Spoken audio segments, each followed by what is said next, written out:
everybody. Well, we made some mistakes growing indoors some mushrooms, but we're going to fix those mistakes and do another video of mushroom logs.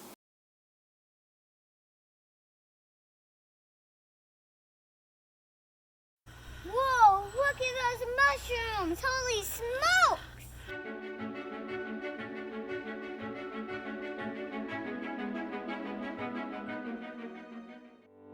Welcome back to the mushroom logs. Here's what failure looks like. In this video, we will take you through our problem-solving strategies and see if we can fix our problems that we've had in our indoor growing kit. The first attempt of the indoor growing kit was a fail. Most of our cakes didn't grow at all, and the ones that did had a really weird growth pattern. They didn't look anything like what we expected.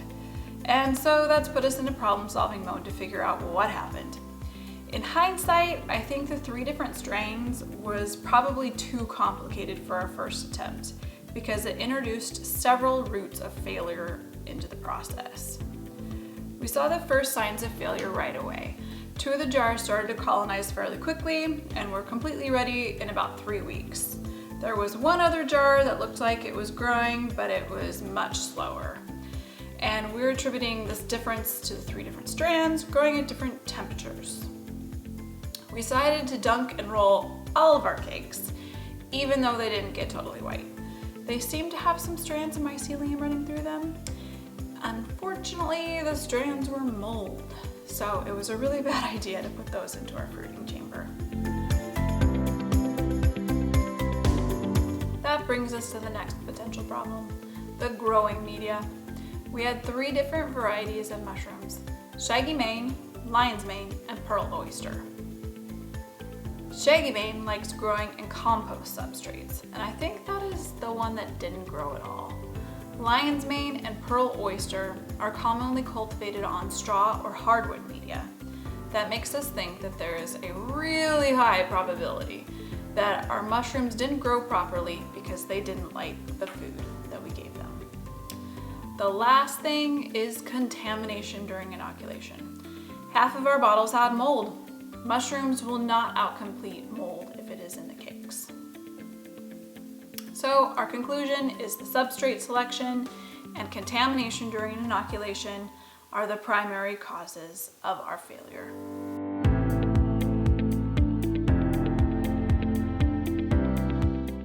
Today we're going to try it again. This time we simplified and purchased one source spore syringe. It's a black poplar. Black poplar mushrooms are small to medium in size, and they grow on rye berries or supplemented sawdust. Growing in a little box on small cakes doesn't yield very many mushrooms. The black poplar is a smaller mushroom, so they should grow better in our setup than the larger varieties we chose before. We are also switching to these larger jars with a mix of rye berries, white and red milo, white and red millet, and gypsum calcium phosphate. Matching the mushroom with its preferred substrate should solve one of our problems. The second change we're going to make is the inoculation method. Instead of using the open oven method, we're going to switch to the still air box. We had this extra box sitting around, and so I just cut some holes in the sides. My cuts were really ugly, so I taped up the holes. Now we're going to sanitize the box, wipe down our bottles, and start inoculating them. Hopefully I got the directions correct this time. I'm going to be putting 3 cc's into each bottle, and then we will put them back in our warm box and wait.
a part 2.